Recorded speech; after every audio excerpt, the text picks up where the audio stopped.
ექიმებო. წვერი თუ ქონიათ ოდესმე ესეთი მოშვებული წვერი? ძალიან მოშვებული არა, მაგრამ ნუ ოდნავ გინახია როგორც მაგ ხოლმე ხარ. ხო და დღეს რომ მოხვედი, ყველამ კომპლიმენტი გითხრათ, მაიმე როგორ გიხდება ესეთი ახალ გაპარსული წვერი? აწესევილი ხოლმე. ეს ძალიან კაია. ლევან თქვენ? არასდროს. არასდროს არ ქონია წვერი? არ მოგწონდა არასდროს წვერი? არა, თან მეუხეშებოდა. თან ჰიგიენური მიმაჩნდა ჩემ პროფესიიდან გამომდინარე. ეგ შეიძლება. თუმცა აი ესეთ თქვათ კაცობრიობის განვითარებასთან ერთად იცვლება წვერთან მიმართებაში ხედვა დამოკიდებულება და ზოგჯერ იყო ძალიან პოპულარული, ზოგჯერ პირიქით ძალიან არაპოპულარული წვერი და ზოგადად სახის თმის ესე ვთქვათ მოდურობები ხა მარტო წვერი ხო არ არის, იქ არის ულვაში, იქ არის რაღაცა ესეთი ცოტა მეტად ეგრეთ წოდებული ბლანჟე, ბაკები, მოკეთ რა ვერსიები არისო, ხო? ახლა მოდასთან ერთად რაღაცები იცვლება. თუმცა ბიზნესმენები ყოველთვის გაპარსულად ცდილობენ, ანუ მართლა ესე არის. დამაჯერებლობა უფრო გაპარსული სახით არის? ხედრაზე მისვლას. მოდით ახლა ჩვენ ნახე 2009-2010 წლიდან შეიცვალა ტენდენცია და უკვე რამდენი დრო გასულა 15 წელია ფაქტიურად ახლა მოდურია წვერი. და ისეთი მოდურია, რომ აღარ ვიცი, ნეტა უწვეროთ რა შვებოდნენ ეს მამაკაცები. მოდი შევხედოთ ეკრანს და ვნახოთ ჩვენი ლამაზი ბიჭები წვერში. ბრედი, სუბუქი წვერით ვიტყოდი. ბატონი ჯონი, ეგრეთ წოდებული ბლანჟეთი, ქართული შესატყვისი აქვს მას. ჩვენი ალ, ჩვენი დეივიდი. ნახე, ყველას წვერი აქვს. ცოტა რა ხდება? ძალიან ტენდენციური ბიჭებია. ბენ აფლეკი უწვეროთ რაღაც ფილმში იქნება, ესე უცებ აღარ მახსენს. ჯეისონ მომოა. ამას ჭირდება. ამას წვერიც აქვს და წარბიც. ჯეიკ. ეს უწვეროთ არ იქნება. ჰიუ ჯეკმანი მახსოვს, უწვეროთ წვერში არ მომეწონა მე ჰიუ ჯეკმანი. ბრედლი კუპერი ცოტა არ მინდა წვერი რა, ბრედ. ეს რედკლიფის რა გითხრა, იმდენად ბავშვური სახე აქვს, რომ ალბათ წვერით ცოტა იდიდებს თავს არა? მოკეთ, ყველა თვალშეჟუნა ბიჭი წვერით მოგვევლინა ამ ფოტოში, ამ ფოტოებით რაც მე ვნახე და მართლაც განუყოფელი ატრიბუტი გახდა მამაკაცის და დღევანდელი მამაკაცები ისე უვლიან ამ წვერს, ისე უვლიან, რომ რა გითხრათ, უკვე სახელიც კი მოუგონეს ესეთ მამაკაცებს მეტროსექსუალები, გაგიგია ლევან ესეთი ტერმინი? რას ნიშნავს მეტროსექსუალი? ესე იგი ადამიანი, რომელიც წვერით არის, აუცილებელი რომ მეტროსექსუალს უნდა ქონდეს წვერი და ამასთან ერთად უნდა ქონდეს ჩაცმის განსაკუთრებული სტილი. ანუ მამაკაცი, რომელიც ზრუნავს საკუთარ გარეგნობაზე, დღეს არის მეტროსექსუალის წოდებით. თიკა, მინდა გითხრა, რომ მიუხედავად წვერის პოპულარობისა, ბევრი წვერს ეჭვის თვალით უყურებს, როგორც მე. იმიტომ რომ მინდა გითხრა, რომ მაინც ის დაკავშირებულია დაბალ ჰიგიენის დონესთან და ეს არაერთი სტატიით დასტურდება. ცოტა ხნის წინ Washington Post-მა გამოაქვეყნა ესეთი სტატია, რომლის მიხედვითაც აღმოჩნდა, რომ ზოგიერთ უნიტაზზე გაიზრდებათ და უფრო ნაკლები ბაქტერია ბინადრობს, ვიდრე ზოგი ადამიანის წვერში. და უფრო მეცაც კი ბატონო. ნუ გადამკოცნით? ჰოპ, მადლობთ. ანუ გაიგე შენ. და თუმცა იგივე შეიძლება ითქვას ტელეფონის ეკრანებზე. იმიტომ რომ წვერს ეხებოდა 2 წამის წინ. ეხებოდა, ხელს არ უშვებთ, სახეზე ვიდებთ. ანუ სახე შეიძლება საპირფარეშოში შეიტანოს ზოგ. ც არ ამგონია. ყველას შეაქვს საპირფარეშოში, მოდი ვთქვათ. ზოგ ადამიანის წვერზე იმდენი ბაქტერია იპოვეს, რამდენი ძაღლის ბედში. ეს რა თქმა უნდა ეწერა გარდიანის სტატიაში. დერმატოლოგების ცნობით კანის სხვადასხვა ზედაპირი დაფარულია სხვადასხვა ბაქტერიებით. ეს ყველაფერი გარემო ფაქტორებზეა დამოკიდებული. მაგალითად, ტემპერატურის ცვალებადობაზე, ასევე საკვებზე, რომლითაც ბაქტერია ციკვებება ამ ყველაფერთან ერთად და ეს ყველაფერი ბაქტერიისათვის ძალიან ხელსაყრელი პირობებია, რომ გამრავლდეს. ამიტომ კანის ზედაპირის რეგულარულად დაბანა, ანუ ჰიგიენის წესის დაცვა აშორებს წვერს ბაქტერიას, ცხიმს, მკვდარ-უჯრედებს და შესაბამისად, თუ ხშირად მოუარეთ წვერს, ამ შემთხვევაში ადამიანი კაცის წვერი იქნება ზუსტად ისეთივე სუფთა, როგორც გაპარსული კაცის წვერი. და კარგია, ესე იგი, იტყვილა არ არსებობს ამ წვერისთვის შამპუნები, რაღაცა ზეთოვანი და სავარცხლები, ჰაი-ჰუი, რაღაცა 1000 რამე. ესე იგი, მათთვის სანერვიულო არ ყოფილა ვინც უვლის.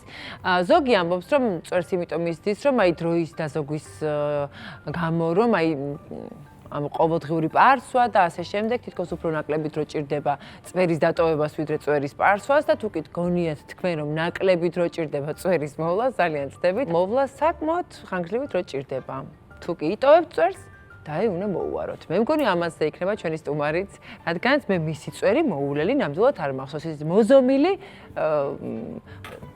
წვერი აქ ხოლმე ყოველთვის. გაპრიალებული. გასრიალებული. კი ბატონო, ნახოთ როგორ უვლის თავად მოგვიყვეს კიდევაც. ტელეწამყვანი ჟურნალისტი სანდრო სანაია გვეწვია დღეს. გამარჯობა. როგორ ხარ სანდრო? გამარჯობა, კარგად კითხვა სტუმრობა ყოველთვის საინტერესოა ხოლმე ჩემ. ხო და ჩვენც კიდე შენც სხვადასხვა ამპლუაში გიცნობთ ხოლმე და ჩვენც გვიყვარ შენ რომ მოდიხარ სხვადასხვა. სანდრო, ქართული წყალი უნდა შემოგთავაზო. სიამოვნებით ამ სიცხეში მით უმეტეს. წყალი მთის და შეგახსენებთ რომ არ დაგავიწყდეს დღეში 2-დან 2 ლიტრა ნახევრამდე წყლის დალევა. სანდრო, ეხლა ერთი კითხვა უნდა დაგისვა. რომ მოდიოდი დღეს ჩვენთან ნამდვილ ექიმებთან, რომ იცოდი რომ წვერზე უნდა გვესაუბრო, ეხლა სახელდახელოდ და საგულდაგულოდ გაიკეთე წვერი თუ ასე იყავი და უბრალოდ მოხვდა. არა, ის დაემთხვა რომ ესე ვიყავი, მაგრამ პრინციპში დამთხევა არც არის, იმიტომ რომ ხო, ნუ სულ ასეგა. სულ ასე, ხო, ვცდილობ ყოველ შემთხვევაში. შეიძლება ზედმეტი ზეთი გადაისვა. ოდნავ შეიძლება რამდენიმე გრამით. კი ეს უბრალოდ რეგულარულ მოვლას ყოველთვის საჭიროებს და ამიტომ დაემთხვა ესე რომ იმიტომ ხარ სულ მოწესრიგებული. აი ყოველთვის ეთქვა მამაკაც აქვს თუ არა მოწესრიგებული წვერი, თმა და ასე შემდეგ. რამდენად უვლის თავს, ალბათ ისე როგორც ქალებს. რამდენი ხანია რაც წვერს ატარებ ეს არ ვიცი. მას შემდეგ რაც ამომივიდა წვერი, დაახლოებით 10 წელიწადზე მეტია, ხო, კი. იმიტომ რომ დამეთანხმებით მამაკაცებო, რომ როცა ბიჭ წვერი ამოსდის, რაღაცა ცხოვრება სხვანაირად ვითარდება. მე რაღაც გარდამტეხი მომენტი არის ბიჭის ცხოვრებაში. ცოტა დამაჯერებლობაცაც ძენს ხო ალბათ ეს მამაკაცური რაღაცა უკვე ნიშნები. და ამიტომაც დაიტოვე რომ დიდური ყოფილიყავი და მე უბრალოდ მიეჩვიე თუ ხო აი თავიდან როგორც აღნიშნეთ იკა მაგიტო დავიტოვე და მე მივხვდი რომ კომპლიმენტებიც მივიღე და მივხვდი რომ რაღაცა ჩემი იყო ასე ვთქვა და მე ჩემი პერსონის ნაწილიც გახდა და ახლა ჩემთან ვერ წარმომიდგენია წვერის გარეშე. ანუ საერთოდ არ გაგიპარსა ესე სუფთად როგორც 2 წელიწადში ერთხელ მაქსიმუმ ესეც უბრალოდ შეიძლება რაღაცა წამოგიაროს უცებ მაგრამ მე ეგრევე ნანობ. ეგრევენანო მართლა და შენ თავს ცნობ მე უცებ? ვერა, შენ თავსაც ვეღარ ეჩვევი უწვეროს და ერთი ან ორი კვირა მაქსიმუმ. ხო, მე ისევ ამოდი. ანუ ორ კვირაში უკვე აქამდე ამოვა ეხლა რა? არა, ამას ესე დონეზე ამოსვლას, ნუ ერთ თვემდე ჭირდება დაახლოებით, ოღონდ გულისხმობ თავის შესწორებით ასე და ასე შემდეგ, თორე თუ მიუშვი, ეხლა კი ამოვა. როგორ უვლი? მე მაინტერესებს, როგორ ჩანს ექიმებს.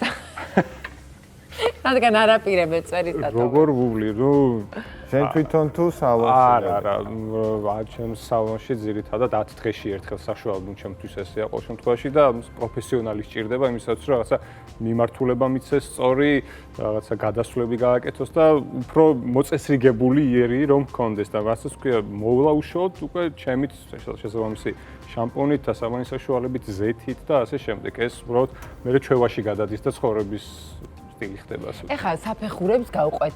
ფორმა მისცესო თუ მიმართულებაო, აი რას ნიშნავს? შეგიძლია სახის ფორმად შეცვალო წვერის ფორმით, ხო? კორექცია, როგორც გოგოები მაკიაჟს ვიკეთებთ, თქვენ წვერით ესე. ზუსტად ეს სახის ფორმა შეგიძლია შეცვალო და ასევე სახის ფორმის მიხედვით მისცე წვერს მიმართულება. აი ეს ორი რაღაც ერთმანეთზე ძალიან არის დამოკიდებული, იმიტომ რომ ეს განსაზღვრავს მე შენს იერსახეს, იმიტომ რომ არის სახის მოყვანილობა, რომელსაც რაღაც კონკრეტული წვერი არ უხდება და ასევე პირიქით. ამას პროფესიონალის თვალი ჭირდება მოკლედ. ზუსტად. ეხლა რუტინა გავიაროთ. ნახეთ, ჩვენ ამდექი დავიბანეთ პირი, წავისვით ერთი შატი, მეორე შატი, საცხი, ბზის გადამცავი, თვალის ცალკე მოკლედ და ამასობაში გათენდა თუ როგორც არის თქვენთან რა ხდება? კი, ზუსტად ისევე როგორც იტარებს სახის პროცედურებს ადამიანი, ჩვეულებრივად ამას აკეთებ და შემდგომ უკვე მოდის წვერი, ანუ შეიძლება ემატება წვერი. ემატება წვერი კი. თქვენ მეტი ჯაფა გაქვთ. კი, იმიტომ რომ ვიღაცამ შეიძლება თქვას, რომ აი რაღაც ბანაობის დროს შეიძლება შამპუნით წვერი, მაგრამ მე როგორც ვიცი დერმატოლოგებისგან, თავის შამპუნი არ შეიძლება რომ სახეზე იხმარო, იმიტომ რომ სკალპის და სახის კანის სტრუქტურა ერთმანეთისგან განსხვავდება. შესაბამისად არსებობს სპეციალური კატეგორია შამპუნებისა, რომელიც სპეციალურად არის წვერისთვის განკუთვნილი. ეს ყოველ დილით და ყოველ დღე არის, ხო? ყოველ დღე და ყოველ საღამო, იმიტომ რომ დღის განმავლობაში წყალი ბაქტერიები გროვდება და უნდა ეს ჩამოიბანო და შემდგომ უკვე დატენიანება სჭირდება აუცილებლად, იმიტომ რომ ვერცხლ. კი ძალიან ხშირია უხეშია? მამაკაცებში გავრცელებულია წვერის ქერტლსაც კი ეძახიან ხოლმე. ქერტლით? კი, იმიტომ რომ სახის კანი იქეცლება ამ დროს, იმიტომ რომ შრება, იმიტომ რომ არ შედის მზის სხივები იმდენად რამდენად ჩვეულებრივ დროს და ამიტომ სჭირდება დატენიანება და ზეთი იმისაც რომ სირბილე შეინარჩუნოს, იმიტომ რომ არის ადამიანთა კატეგორია მამაკაცების, რომლებსაც ბუნებრივად უხეში წვერი აქვთ.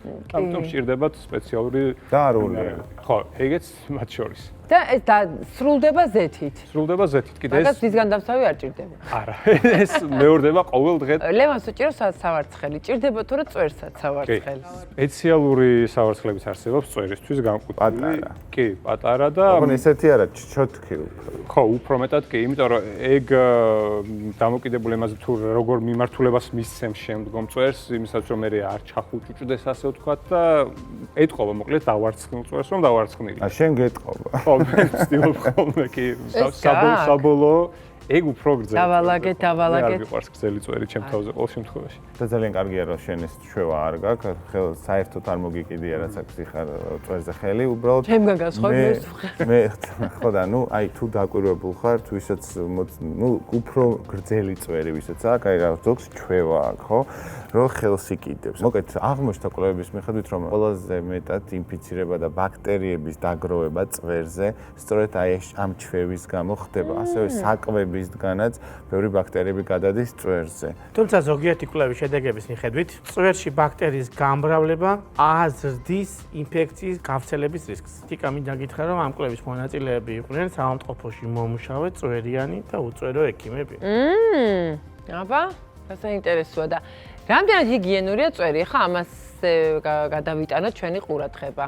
გავიგოთ უკვე სამედიცინო სექტორისგან. ნუ ყველაზე მნიშვნელოვანი არის თუ რამდენად უვლით უყურადღებოდ დატოვებული წვერი მართლაც რომ იმდენ ბაქტერია შეიცავს და იტევს რომ ამ დროს შესაძლებელია კანის ინფექციები განვითარდეს, აი მაგალითად სიწითლე, ჩირგროვა, გამონაყარი.